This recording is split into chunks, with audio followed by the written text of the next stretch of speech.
So mga kababayan, no? So dahil nga po dyan, ito panoorin muna natin itong video ni Yusek Claire Castro kanina.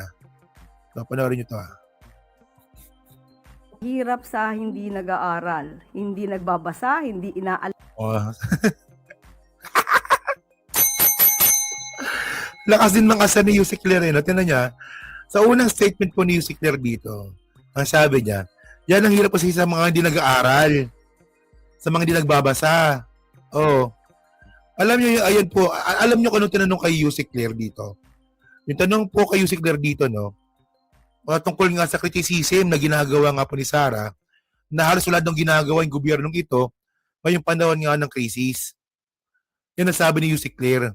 Tingnan nyo bigla na lang talagang binanggit talaga ni Yusek Claire na yan ang hirap sa mga hindi nag-aaral at sa mga hindi nagbabasa. Alam nyo, double meaning yun. Hindi nga, double meaning yun, di ba? Para sa akin, double meaning yun, yung itong sinabi po ni Yusek Claire na especially si Sara yung topic dito. Panoorin ulit natin. Muli, no? Ito ang mahirap sa hindi nag-aaral, hindi nagbabasa, hindi inaalam kung ano ba ang katotohanan. The brain that doesn't feed itself, eats itself. Yan ang sabi ni Gore Vidal. Ang sabi niya, the brain that don't feed its... okay.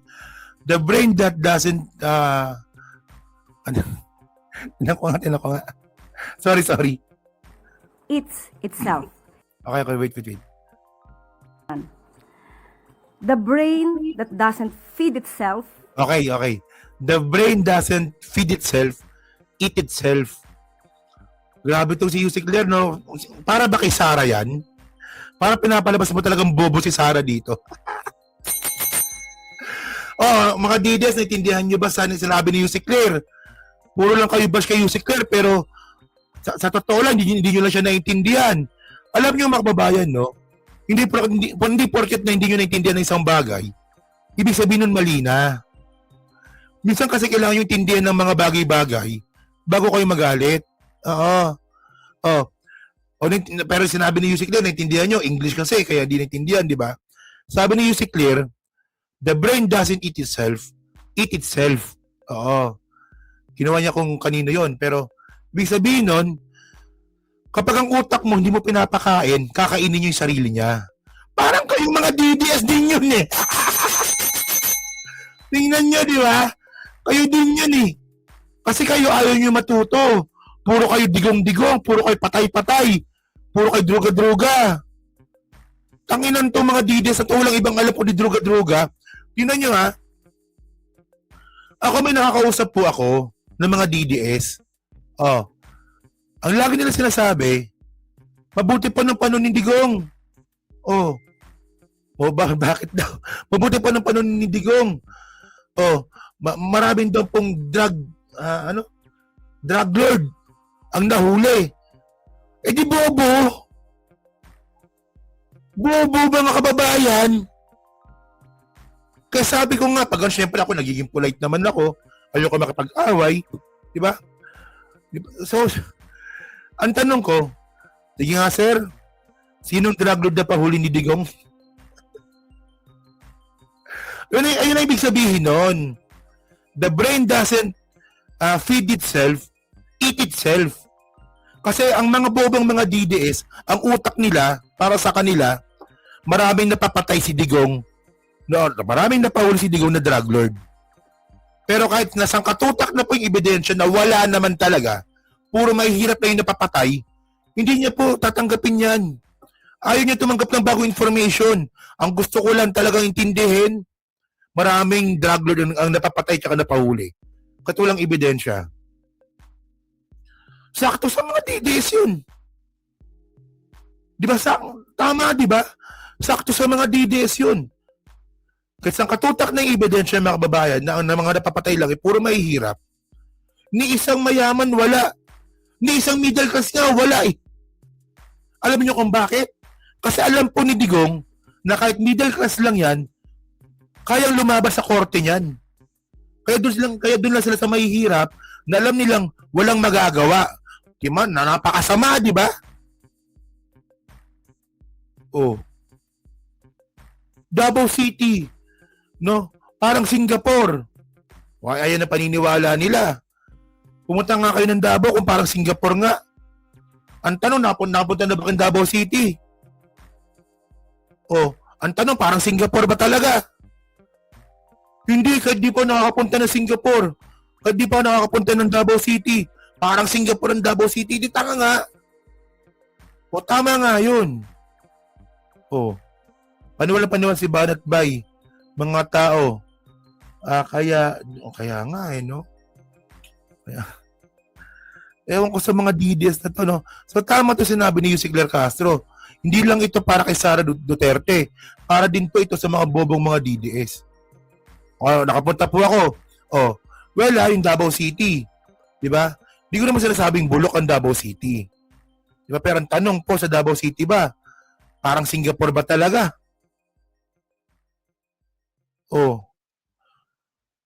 Nalaman niyo ba yung kwento sa Davao City, mga kababayan, di ba? Para mapanatili niya po yung kanyang, ano ba yun? Yung kwento ng Davao City, no? Na sila po yung pinakatahimik na syudad sa buong Pilipinas. Di ba? Ayan ang claim ng mga bobong mga DDS, di ba? At nung si Baste na nga po naging mayor diyan, para mapanatili yung kanilang myth. Oo. Na pagiging pinakatahimik nga po na syudad sa Davao City. Alam niyo ginawa ni Baste? PNP Davao City, ang ginawa nila, gumawa ng 2 logbook. Nabalitaan niyo yun, di ba? May squatter areas doon. Ang dami. Talaga? Baka sa Singapore. May squatter area. Di lang natin alam. Ako di pa nakapunta ng Singapore, ha? Kunti pa si Mima, nakapag-Singapore na. Walang yan. Ako di na ako nakapunta ng Singapore. Walang yan. Sakit ko talaga. Di na ako pwede mag-travel. Visit na to. Pero by the way, mga kababayan, di ba? Nawala tuloy ako. Putay lang yan. Nawala tuloy ako. Visit na Singapore yan. Sige na nga, Wala pala kayong mga DDS kayo, no? Mga bobo. Bobo ang puta. Bobo, no? The brain that doesn't feed itself, eats itself. Yan ang sabi ni Gore Vidal. Ilang oras po tayong nasa press briefing kahapon matapos ang Uplift Committee meeting. Halos 2 oras tayong nagkaroon ng diskusyon kung ano ang tulong ng gobyerno, ano ang maaari pang ibigay na benefits sa ating mga kababayan. Halos 2 oras. Natapos na nga po ang lunchtime, hindi pa po tayo nakapag-lunch para lang matapos ang ating briefing. Wala, hindi alam ni Sara yon. Parang mga DDS din yan, ma'am. Wala silang alam dyan. Kung naghirap ba kayo kahapon o hindi. Sa oras na yun, wala man lang ba siyang nalaman at nakita at narinig kung ano-ana ang mga programa ng Pangulo. Nakakalungkot para isang public servant, no? Nakakalungkot para sa isang public servant na lumalabas na walang alam. At wag niya pong ipahid ang mga issue ng accountability and transparency dahil may sarili po siyang issue ngayon na dapat niyang kaharapin. Oo nga, no? News 5, maraming salamat sa News 5. Oo nga, no? Di ba, mga babayan, no? Pauso na naman ito ni Chris Ulo.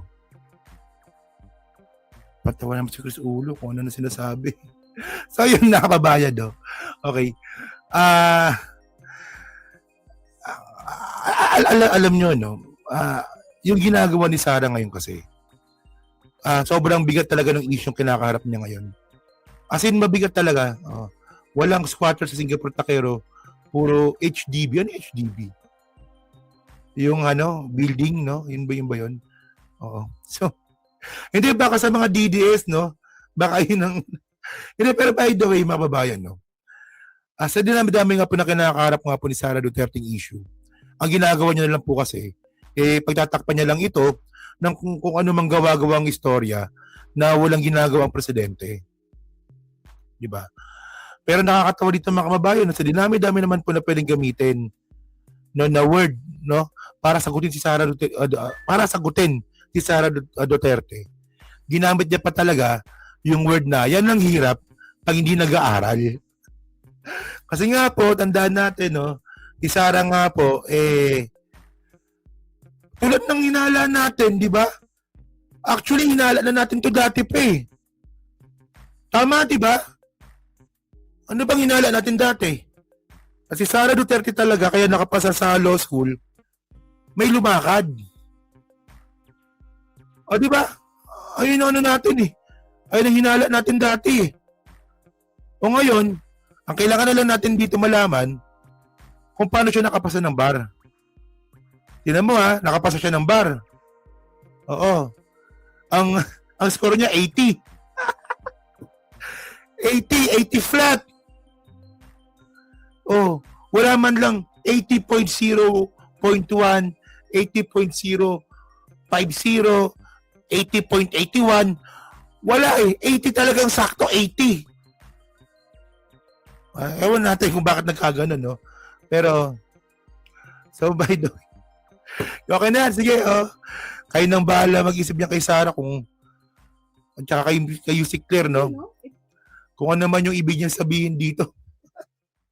Ito sa sinasabi niyang, yan ang hirap sa hindi nag-aaral. Lahat na lang binayaran, di ba? Ito kinonfirm ni Ramil Medriaga na talagang ginamitan ng impluwensya, no? O kita nyo nangyari. Di ba? Naging abogada. O ano nangyari? Putay, papahamak pa yung Pilipinas. Yun nyo, di ba? Dapat itong kilala na to. No, dapat dinidemanda rin to dapat no? Kasi tinan mo tinulungan mo si Sara Duterte para makapasa. Natapos, nakapasa sa bar. Ang ending, ipapahamak pa ni Sara Duterte Pilipinas pag siya naging presidente. Ewan ko lang kung may kasong ganun, pero parang wala naman. Pero, dapat mapanagot ka rin dito. Kung di mo tinulungan si Sara Duterte sa kanyang pag-aaral, hindi niya ipapahamak ang Pilipinas pag siya naging presidente. Oh.